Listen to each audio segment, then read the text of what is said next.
Yeah, definitely. You know, it was a fun first fight. It's full of action, and I think the fans, most of all, are going to be excited for it.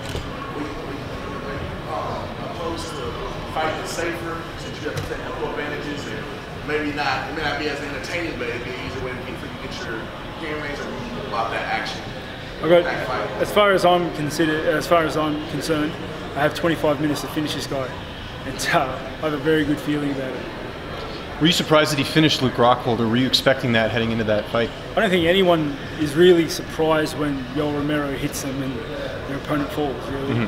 I had a feeling when I saw them touch gloves, I had a good feeling, you know, especially with the way the fight went out in the first round. You could see it happening. You know, Rockhold was finding it really hard to incorporate his game, put his game plan on Yoel, and Yoel was able to rest, recover, explode, rest, recover, explode. Plus, you know, Yoel looked absolutely monstrous that fight. You've been dealing with a lot of health things and injuries and things like that.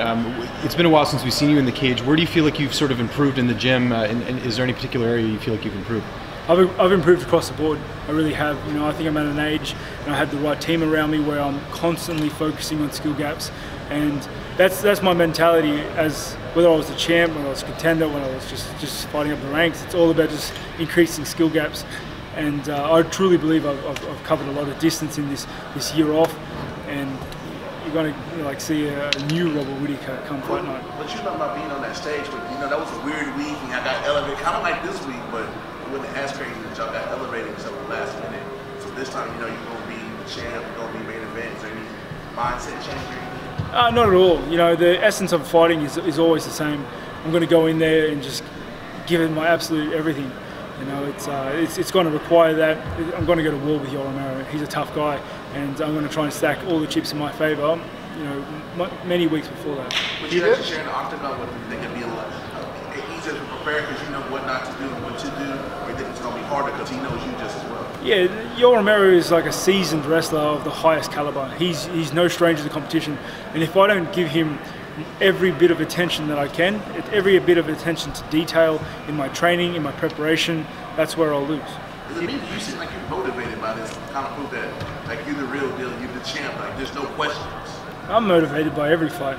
You know, I don't need much more motivation than the guy across me is trying to put it on me. I'm going to get in there and I'm going to do what I do best, and that's put it on my opponents. He did miss weight by 3 pounds, and that can have a pretty big, you know, impact on performance. I mean, if he misses weight, I mean, are there concerns about that? And what would you do if you missed, you know, by as many as 3 pounds? I don't think there'd be a fight, to be honest. Like, I think if you miss weight, you haven't done your job.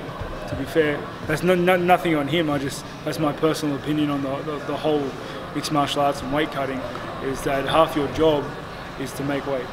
Well, because of that, have you talked to the UFC about potentially having a replacement if he does miss weight, and they'll have someone as a standby? I think my management or maybe my coaching staff have come across that, but me personally, no, that's not my job. Right. My job is just to prepare and make weight myself. How has life been this last year, just as champion? Is that something you're getting used to with, you know, the responsibilities with media and everything else that sort of comes with it? I'm a little bit busier, but to be honest, nothing's changed. You know, I'm still in the doghouse with my wife sometimes. Kids still jump on me. It's all the same stuff. I just go to the gym every day, work out, try to like close those skill gaps and just get better overall. What do you think about Colby Covington and RDA being added to your fight card? Because Colby's obviously been in the headlines for rubbing a lot of people the wrong way. I think that's great. It's a pay-per-view card, it's a pay-per-view event. Anyone that can bring attention to the pay-per-view, obviously, I'm all for. The things Colby says is, oh man, it's hilarious. Like, you gotta laugh. It's so bad. It's funny. You know what I mean? And like, yeah, you know, I think they're both talented athletes. I think they're both going to go out there and put on a show for everyone involved. Did you talk to Colby when he was here for the presser and everything? Oh, I said hello and nice to meet you. Because you're kind of a, you know, a soft-spoken guy. Colby's obviously very, you know, outlandish and stuff. So you're saying you're a fan of his antics a little bit. I wouldn't say I'm a fan. He's just, come on, don't bury me here, guys. He said some pretty bad stuff. But like, I find a lot of what he says, like, you got to laugh sometimes because he's going above and beyond, and like, you're just like, dude, did you say that? Yeah. Like, yeah, like, he's funny. How was it to be on the stage yesterday with all that craziness and dude, you like, had the TJ and Cody, you had a lot of angles going on yesterday. Yeah. And Yoel was like chilling, like Yoel fell asleep. Yeah, I just feel like everyone was yelling a whole bunch. I don't think it was necessary. Like we literally are going to be fighting each other soon. I don't think there's much more needed to say, really. Was it weird coming into sort of the, you know, the UFC promotional machine, given the week that they've been having, sort of just stepping in the midst of all the craziness? To be honest, like I wasn't privy to a lot of it. Like I landed after all the shenanigans had happened, and I'm not huge on social media, so I'm kind of underground for a lot of it. So yeah, I didn't really notice, to be fair. What was your reaction when you heard about everything that happened with Conor McGregor? Oh. I think if you got a grudge with someone, you shouldn't throw a trolley at them. Do you think if this happens over there in Europe, in Russia or Ireland, or even in your neck of the woods, this is even like a story? Because it seems like they basically brought the European type stuff over here to NYC, where we do things different out here in America. Yeah, I don't know. I don't think I'm worldly enough to know whether this happens elsewhere, to be fair. Just one more question. It hasn't been that long since you first fought Yoel Romero. Do you expect the same fight, or how do you see this one playing out?